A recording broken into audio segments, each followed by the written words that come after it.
Shalom saudara-saudara yang dikasihi Tuhan Yesus Kristus. Selamat pagi, selamat berjumpa dalam renungan pada pagi hari ini. Selamat beraktivitas dan selamat melayani Tuhan. Kita bersyukur karena kemurahan Tuhan. Hari ini kita boleh bangun dengan kekuatan baru. Semua karena anugerah Tuhan. Saat ini sebelum kita mendengarkan renungan firman Tuhan, marilah sama-sama kita berdoa. Bapa kami yang di sorga, Bapa dalam nama Tuhan Yesus Kristus, Tuhan dan Allah kami yang baik, kami bersyukur untuk berkat kemurahan-Mu, di sepanjang malam Tuhan sudah lindungi kami, dan pagi ini kami boleh ada sebagaimana kami adanya. Semua karena berkat kemurahan Tuhan. Saat ini kami mau mendengarkan sabda firman-Mu.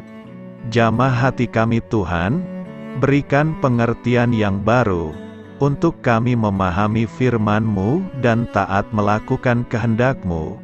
Dalam nama Tuhan Yesus, kami berdoa. Haleluya. Amin. Saudara yang terkasih, ayat pembacaan Alkitab kita hari ini terambil dari Markus 11 ayat yang ke-23 sampai 25. Markus 11 ayat 23 sampai 25. Aku berkata kepadamu, sesungguhnya barang siapa berkata kepada gunung ini, beranjaklah dan tercampaklah ke dalam laut, asal tidak bimbang hatinya, tetapi percaya bahwa apa yang dikatakannya itu akan terjadi, maka hal itu akan terjadi baginya. Karena itu aku berkata kepadamu, apa saja yang kamu minta dan doakan, percayalah bahwa kamu telah menerimanya, maka hal itu akan diberikan kepadamu. Dan jika kamu berdiri untuk berdoa, ampunilah dahulu sekiranya ada barang sesuatu dalam hatimu terhadap seseorang, supaya juga Bapamu yang di sorga mengampuni kesalahan-kesalahanmu. Sahabat suara kasih, ayat emas renungan kita hari ini adalah Markus 11 ayat 23. Aku berkata kepadamu, sesungguhnya barang siapa berkata kepada gunung ini, beranjaklah dan tercampaklah ke dalam laut, asal tidak bimbang hatinya, tetapi percaya bahwa apa yang dikatakannya itu akan terjadi, maka hal itu akan terjadi baginya. Judul renungan kita hari ini adalah Menguatkan Iman Percaya, ditulis oleh Jami Amerin. Sahabat suara kasih, saya membaca kata-kata Tuhan Yesus ini, dan mengimaninya di dalam hati saya, tetapi pikiran saya berkata, ya aku rasa tentu saja, benarkah kita bisa memindahkan gunung itu? Atau mungkin kita bisa memakai Google Maps dan mengitarinya saja. Itu bisa jadi cara yang paling aman. Mari mencari cara yang lebih masuk akal.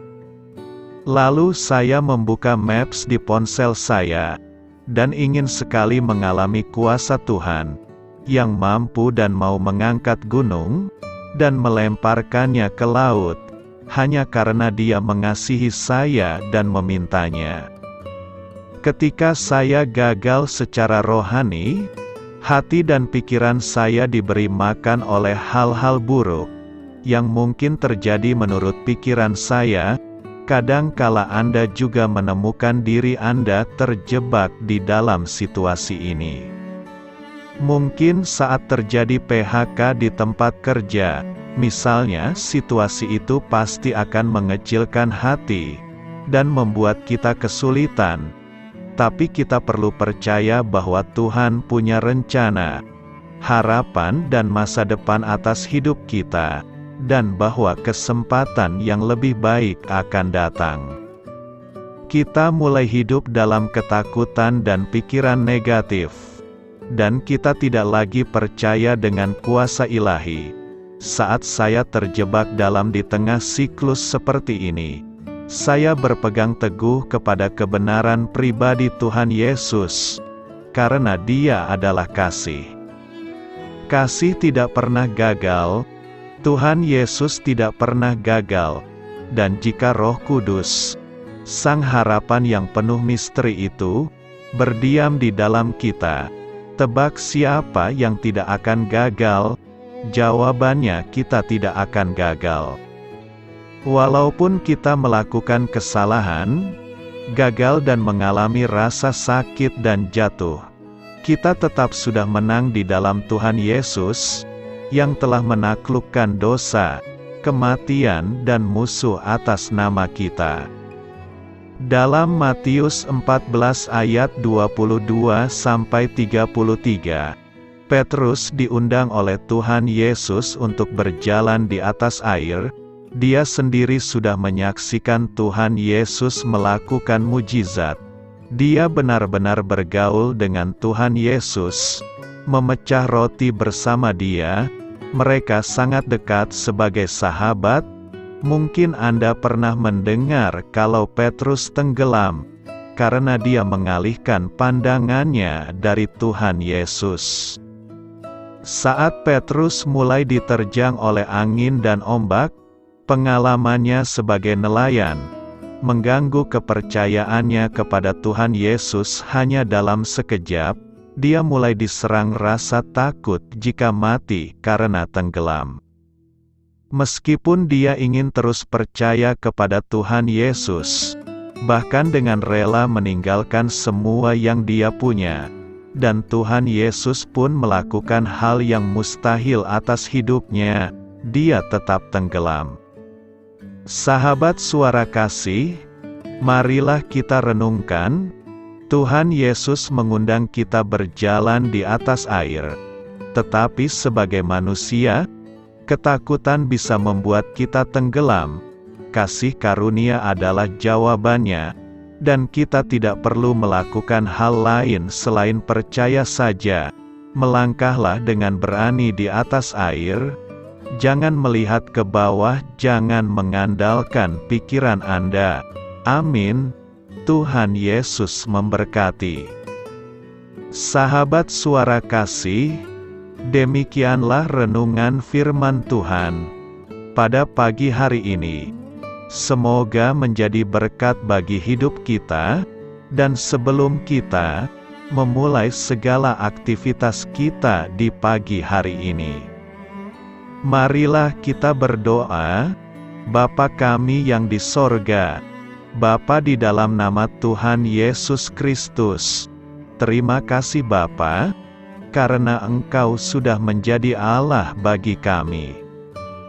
Kami juga bersyukur Bapa, untuk pertolongan-Mu, penyertaan-Mu, dan atas berkat-Mu di dalam kehidupan kami.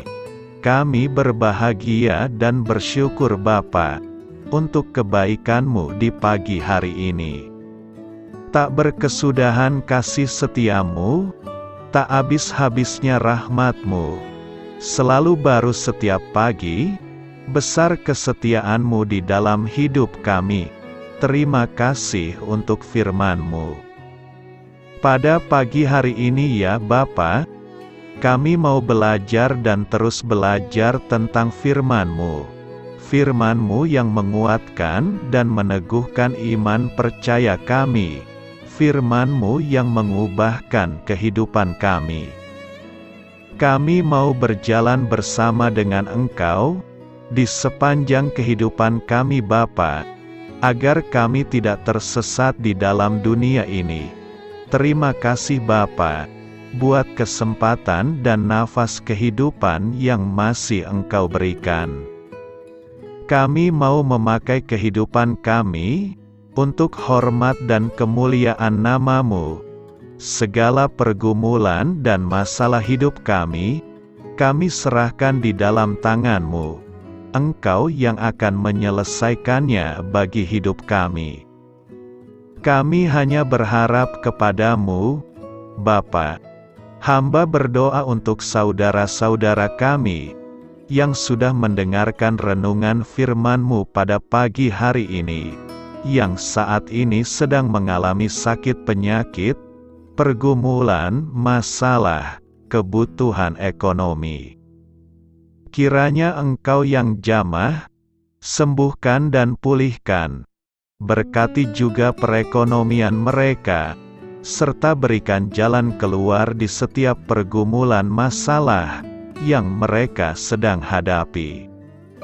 Dan ajarlah kami Bapa, untuk selalu berharap dan percaya sepenuhnya kepada Tuhan Yesus.